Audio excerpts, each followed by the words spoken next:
Hey everybody, it's Jason Blaha here, right babe? Yep. As I said in the other videos about no gainers, I would cover hard gainers. Let me briefly break down for you guys my life experience with hard gainers.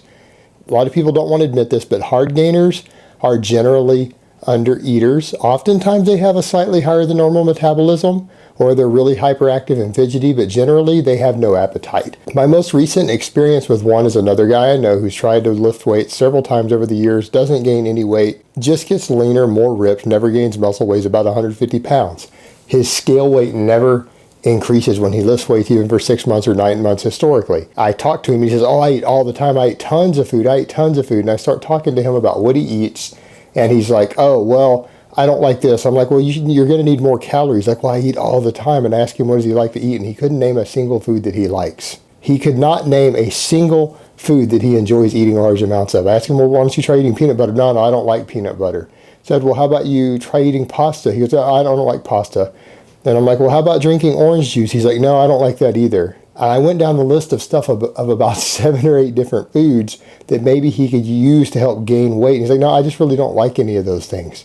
And I asked him, well, what foods do you like? And he could only name, it was something like 2 or 3 foods that he could actually think of that he liked the taste of and enjoyed eating. That is unusual. That's not normal. Those people are your hard gainers. They struggle to gain weight, because if someone is truly struggling to gain muscle, if they gain muscle slower than other people and they're eating enough to gain weight, they will just get fat. So usually the biggest mistakes that you can make with hard gainers are things that are going to have them burn too many calories, or things that are going to have them under eat too much. And a lot of people say, oh, well, they produce more cortisol, so we just lower their training volume, blah, blah, blah. That's not actually it.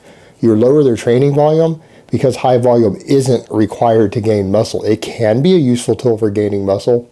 It's not a requirement to gain large amounts of muscle. Never has been, never will be. It does burn more calories.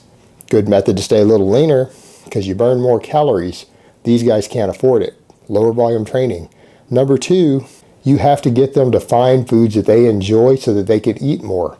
Number 3, you have to make the hard gainer consistently overeat, which means for several weeks you have to force them to weigh and measure every single thing that they eat, because all hard gainers, just like people who suffer from metabolic damage, are delusional about how much food they eat. They're actually genuinely convinced they eat a lot of food, because once every 2 days they eat a really big meal of high calories. And they'll eat a bunch of pizza or ice cream or something one time, and then over the next 48 hours they only eat 800 or 1200 calories.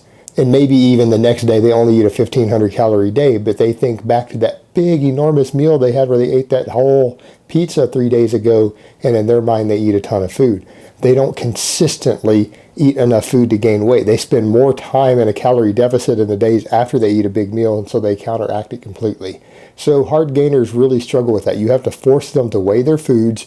You have to force them to find foods they like, and you have to remind them that if they're actually serious about gaining muscle, they don't have to enjoy the taste of their food. They just have to put it in their mouth and chew and swallow it. And again, you've got to keep their training volume lower so that they don't burn as many calories. You've got to lower activities down to where they burn fewer calories, because they're not going to eat enough if you're not careful. So the hard gainer is nothing to do with them necessarily gaining muscle really slow. Yes, everyone gains muscle at slightly different rates. The hard gainer at worst gains muscle at half the rate of the really gifted guy, but they don't gain muscle much slower than the average guy, even people who genetically gain muscle slower, unless they're the no gainer.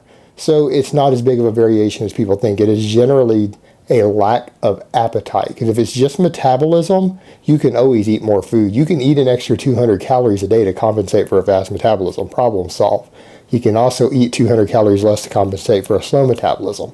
So the thing is, the hard gainer is generally someone who has appetite issues. They don't enjoy foods. They don't enjoy the taste of very many foods, and they don't get hungry very often. And they oftentimes, because they do eventually get hungry once every few days, they eat a massive meal every now and then, and that convinces them in their own mind that they eat a ton of food when they really don't. So there's your definition of a true hard gainer. Those are the solutions of how to fix the problem. All right, guys, but that's really all I have to say on that today. If you enjoyed this video, found it informative or entertaining, or you like my work in general, I would very much appreciate it if you guys click the like button down below. So thank you so much if you do that. So I hope it has been informative, and I will talk to you guys next time.